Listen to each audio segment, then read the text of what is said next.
তো আজ ৬ জুন আর ইতিমধ্যেই কিন্তু বহু মহিলার অ্যাকাউন্টে লক্ষ্মীর ভান্ডার প্রকল্পের ১,০০০ টাকা এবং ১,২০০ টাকা ঢুকে গেছে। আবার বহু মহিলার ক্ষেত্রে কিন্তু এখনো পর্যন্ত লক্ষ্মীর ভান্ডার প্রকল্পের টাকা ঢোকেনি। পাশাপাশি বৃদ্ধ ভাতা, বিধবা ভাতা, প্রতিবন্ধী ভাতার টাকা কবে ঢুকবে আপনার অ্যাকাউন্টে এবং যুবশ্রী প্রকল্প বা বেকার ভাতা প্রকল্পের টাকা আপনাদের অ্যাকাউন্টে কবে আসবে, ডিটেলস জানতে পারবেন আজকের এই ভিডিওতে। তো ভিডিওটি শুরু থেকে শেষ পর্যন্ত অবশ্যই দেখবেন। ভিডিওটি ভালো লাগলে লাইক করবেন, চ্যানেলটিকে সাবস্ক্রাইব করে পাশে রাখা বেল আইকনটি প্রেস করে নোটিফিকেশন অল করে রাখবেন, সবার সুবিধার্থে ভিডিওটি শেয়ার করবেন। তো চলুন শুরু করি।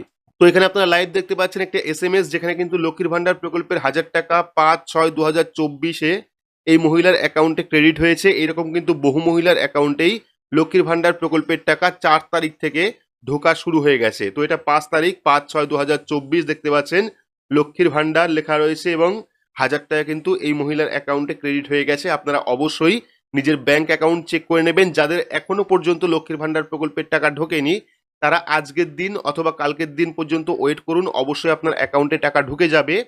যদি তবুও না ঢোকে, সেক্ষেত্রে আপনারা অবশ্যই অনলাইন থেকে নিজের লক্ষ্মীর ভান্ডার প্রকল্পের যে স্ট্যাটাস, সেই স্ট্যাটাস অবশ্যই চেক করে নেবেন এবং দেখে নেবেন যে এই জায়গায় পেমেন্ট আন্ডার প্রসেস অপশন এসছে কিনা। যদি আপনার অ্যাকাউন্টে টাকা ক্রেডিট হয়ে যায়, সেক্ষেত্রে কিন্তু পেমেন্ট সাকসেস অপশনটা আসবে। তো এখানে দেখতে পাচ্ছেন পেমেন্ট আন্ডার প্রসেস। অর্থাৎ বলে রাখি যে বৃদ্ধ ভাতা, বিধবা ভাতা, প্রতিবন্ধী ভাতা প্রকল্পের যে টাকা, সেই টাকা কিন্তু ইতিমধ্যেই ঢোকা শুরু হয়ে গেছে, কালকের থেকে ঢোকা শুরু হয়ে গেছে। আপনারা অবশ্যই আপনার যে ব্যাংক অ্যাকাউন্ট সেটা চেক করবেন বা পাসবইটা আপডেট করে নেবেন। ইতিমধ্যেই কিন্তু বৃদ্ধ ভাতা প্রকল্পের যে টাকা, সেই টাকা কিন্তু ঢোকা শুরু হয়ে গেছে। বহু মানুষের কিন্তু টাকা ঢুকে গেছে। আপনারা অবশ্যই ব্যাংকে গিয়ে নিজের অ্যাকাউন্টটা চেক করে নেবেন।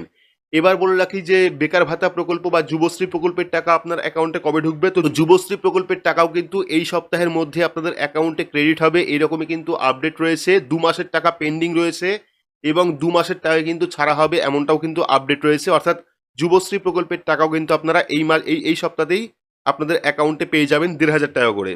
তো এবার যাদের লক্ষ্মীর ভান্ডার প্রকল্পের টাকা ঢুকছে না বা যাদের এখনো পর্যন্ত টাকা ঢোকেনি, তারা অবশ্যই অনলাইন থেকে লক্ষ্মীর ভান্ডার প্রকল্পের স্ট্যাটাস চেক করে নেবেন এবং দেখে নেবেন যে আপনার ব্যাংক অ্যাকাউন্ট স্ট্যাটাসে, যেটা মোস্ট ইম্পর্টেন্ট, সেটা হলো ব্যাংক অ্যাকাউন্ট স্ট্যাটাসে ভ্যালিডেশন সাকসেস এসছে কিনা। যদি আপনার ক্ষেত্রে ভ্যালিডেশন সাকসেস আসে, সেক্ষেত্রে কিন্তু আপনি অবশ্যই টাকা পাবেন। সে আজকে না হোক, ২ দিন পরে কিন্তু আপনারা অবশ্যই টাকা পাবেন। কিন্তু যদি আপনার ব্যাংক অ্যাকাউন্ট স্ট্যাটাসে ভ্যালিডেশন এরর অপশন আসে, সেক্ষেত্রে কিন্তু আপনি টাকা পাবেন না। তো আপনারা অবশ্যই অনলাইন থেকে চেক করে নেবেন যে আপনার লক্ষ্মীর ভান্ডার প্রকল্পের স্ট্যাটাসে কি দেখাচ্ছে।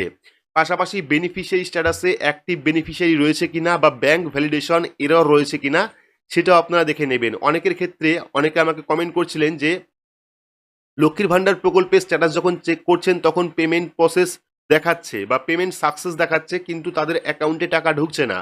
সেক্ষেত্রে আপনারা অবশ্যই বিডিও অফিসে যাবেন, সেখানে গিয়ে কিন্তু আপনার যে ব্যাংক অ্যাকাউন্ট, সেই অ্যাকাউন্টটা চেক করবেন।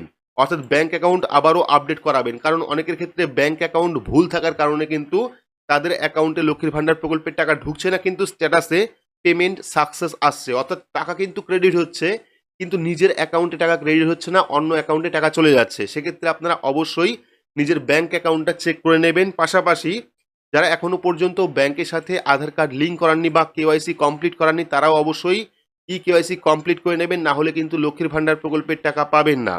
তো লক্ষ্মীর ভান্ডার প্রকল্পের টাকা ইতিমধ্যে ঢোকা শুরু হয়ে গেছে। বৃদ্ধ ভাতা, বিধবা ভাতা, প্রতিবন্ধী প্রকল্পের টাকাও কিন্তু ইতিমধ্যে ঢোকা শুরু হয়ে গেছে। বাকি যে যুবশ্রী প্রকল্পের টাকা, সেই প্রকল্পের টাকা কিন্তু এই সপ্তাহের মধ্যে আপনাদের অ্যাকাউন্টে চলে আসবে। ২ মাসের টাকা পেন্ডিং রয়েছে, সেক্ষেত্রে হতে পারে আপনারা এই সপ্তাহে এক মাসের যে কিস্তি ১৫০০ টাকা, সেই ১৫০০ টাকা পাবেন। পরবর্তী সময় কিন্তু আবারও আপনারা সেই কিস্তির টাকা পেয়ে যাবেন। তো এইরকম গুরুত্বপূর্ণ আপডেট সবার আগে পেতে হলে অবশ্যই চ্যানেলটিকে সাবস্ক্রাইব করে রাখবেন এবং পাশে রাখা বেল আইকনটি প্রেস করে নোটিফিকেশন অল করে রাখবেন। তো আজকের মতো এইটুকুই, ধন্যবাদ।